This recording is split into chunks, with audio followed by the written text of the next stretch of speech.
You sit down at your desk with full intention to work, but 5 minutes later, you find yourself reorganizing your bookshelf, checking your emails, or scrolling aimlessly through social media.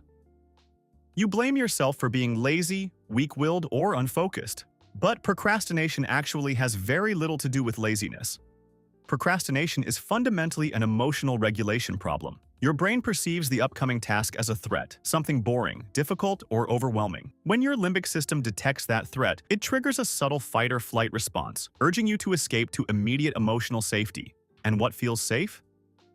Quick, effortless dopamine hits like checking notifications, tidying your room, or watching short videos. The relief is instant, but it is always short-lived. Soon, guilt and anxiety set in, raising your stress levels even higher than when you started. This creates a destructive loop. Stress leads to avoidance, avoidance causes guilt, and guilt causes even more stress. Most people wait for a sudden spark of motivation before taking action. They assume that feeling ready must come first. This is completely backwards. Motivation rarely precedes action. Motivation is almost always the result of action. When you wait to feel like it, you put your productivity at the mercy of unpredictable mood swings. The hardest part of any task is almost always the activation energy, the friction required to simply cross the starting line. Once you overcome that initial hurdle, momentum takes over and continuing becomes exponentially easier. To eliminate that friction, you need to use the 2-minute rule. Scale down any habit or task until it takes under 2 minutes to do. Don't write an entire report. Write one single sentence. Don't go for a 3-mile run. Put on your running shoes. Your goal isn't to finish the task in 2 minutes.